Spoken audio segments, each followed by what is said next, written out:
नमस्कार बंधुरा मायेर ছোঁয়াতে আপনাদের সবাইকে স্বাগত জানাই। আজকে আমি নতুনত্ব একটা ফুলকপি রেসিপি আপনাদের করে দেখাবো।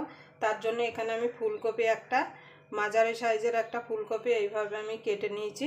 আপনারা আপনাদের পছন্দ মতো ছোট বড় করে কেটে নিতে পারেন। আর এখানে একটা বড় আলু আমি এইভাবে পরিষ্কার করে কেটে নিয়েছি, কেটে ধুয়ে নিয়েছি। আপনারা তো ফুলকপি বাড়িতে বানিয়ে খেয়েছেন, একবার এইভাবে আপনারা ফুলকপি বাড়িতে বানিয়ে দেখুন, গরম ভাতের সঙ্গে পুরো জমে যাবে। যে কোনো নিরামিষের দিনে আপনারা এরকমভাবে ফুলকপি বানিয়ে গরম ভাত কিংবা রুটির সঙ্গে পরিবেশন করতে পারেন, খেতে কিন্তু দুর্দান্ত হয়। আপনারা প্রথম থেকে শেষ পর্যন্ত ভিডিওটা দেখবেন, আশা করি আপনাদের ভালো লাগবে। যদি ফুলকপি আলুর রেসিপিটা আপনাদের ভালো লাগে তাহলে অবশ্যই একটা লাইক করে দেবেন। আর আমার চ্যানেলটা একদম নতুন, আপনারা চ্যানেলটা সাবস্ক্রাইবার করে আমার পাশেই থাকবেন আর পাশের বেল আইকনটা অবশ্যই বাজিয়ে দেবেন। আমি যখন কোনো নিত্য নতুন রেসিপি আপলোড করব সবার আগে আপনাদের কাছে পৌঁছে যাবে। তাহলে চলুন আমি কিভাবে ফুলকপি আলুর তরকারিটা বানাই সেটা আপনারা দেখতে থাকুন। চলুন তাহলে রান্নাটা শুরু করা যাক। আমি ফুলকপি আলুর তরকারিটা বানানোর জন্য প্রথমে একটা মশলা রেডি করে নেব। তার জন্য নিয়ে নেব একটা মিক্সির জার।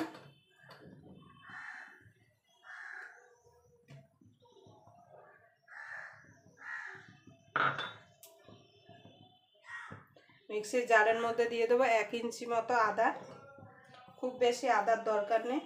একটা মাঝারি সাইজের টমেটো এইভাবে ছোট ছোট করে কেটে নিয়েছি, সেটা দিয়ে দেবো।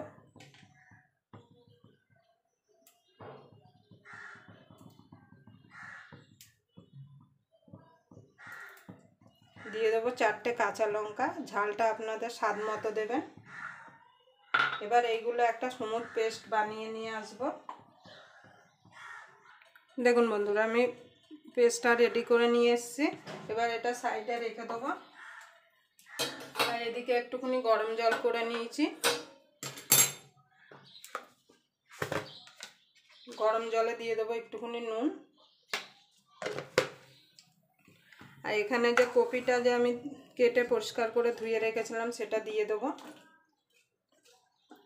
এখন আপনারা কপি সিদ্ধ করবেন না, তাহলে কিন্তু কপি রান্নার পরে গলে যাবে। এইভাবে একটু গরম জলে নুন ফেলে কপি দিয়ে দেবেন, তাতে কিন্তু কপির ভিতরে যদি কোনো পোকা থাকে সেটা বেরিয়ে যাবে। আর যাদের কপি খেলে গ্যাস অম্বল হয় তারা এইভাবে যদি কপি রান্না করে খান তাহলে কিন্তু একদম গ্যাস অম্বল হবে না।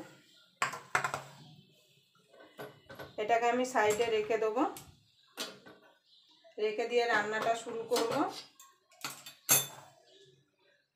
দেখুন বন্ধুরা, রান্না করার জন্য আমি গ্যাসটা ধরিয়ে একটা কড়াই বসিয়ে দিয়েছি।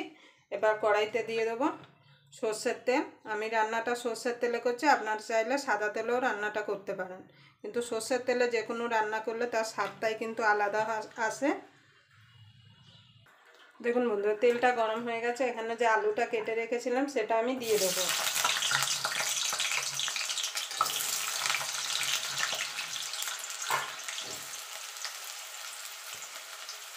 দিয়ে আলুটা লাল লাল করে আগে ভেজে নেব। দেখুন বন্ধুরা, আলুগুলো লাল লাল করে আমি ভেজে নিয়েছি। এবার আমি আলুগুলোকে তুলে নেব। এই তেলে আমি কপিগুলো ভেজে নেব। এখন কিন্তু বাজারে প্রচুর কপি পাওয়া যাচ্ছে, আর আমরা কপি দিয়ে কিন্তু নানা রকম পদ খেয়ে থাকি।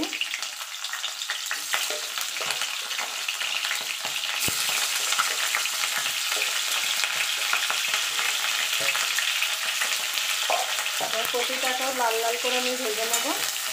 কপি কিন্তু 12 মাসই বাজারে পাওয়া যায়, কিন্তু সিজনের সময় কিন্তু কপির স্বাদটাই কিন্তু আলাদা থাকে।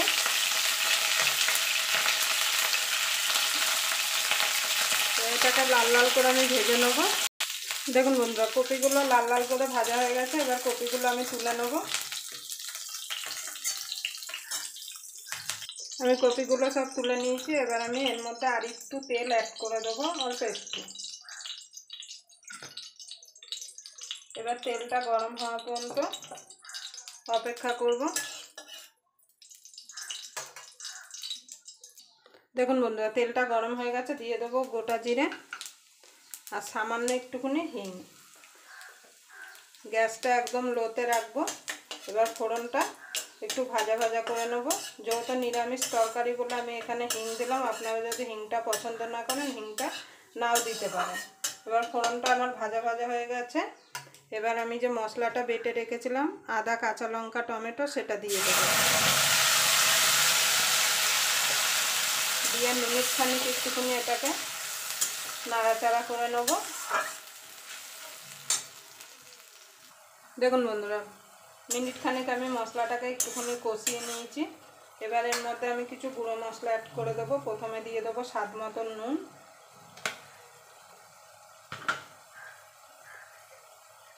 হলুদ গুঁড়ো,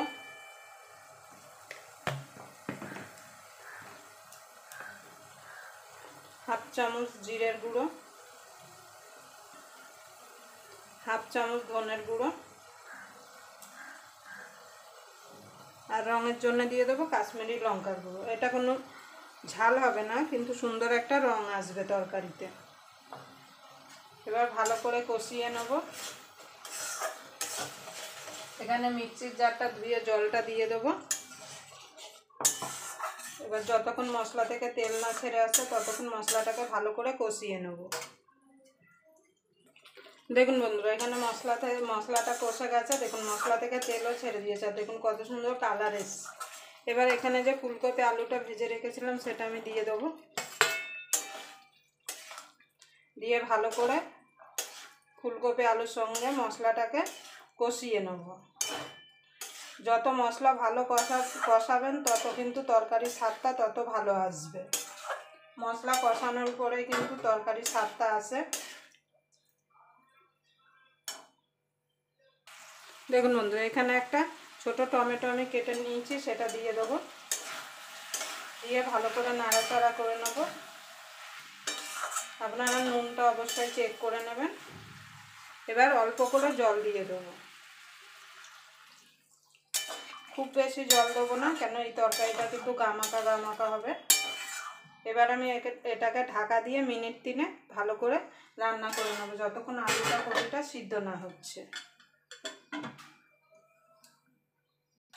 দেখুন বন্ধুরা, তরকারিটা আমার হয়ে গেছে। এবার নামানোর আগে একটুখানি চিনি দিয়ে দেবো, যেহেতু নিরামিষ তরকারি চিনি দিলে খেতে ভালো লাগবে।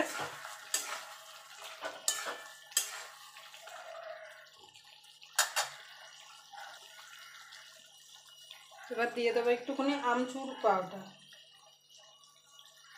আপনারা এখানে চাট মশলা দিতে পারেন, কেন আমার চাট মশলাটা শেষ হয়ে গেছে, তাই আমি এখানে আমচুর পাউডার দিলাম। এবার নামানোর আগে দিয়ে দেবো ধনেপাতা, আর এখানে কটা চেরা কাঁচা লঙ্কা।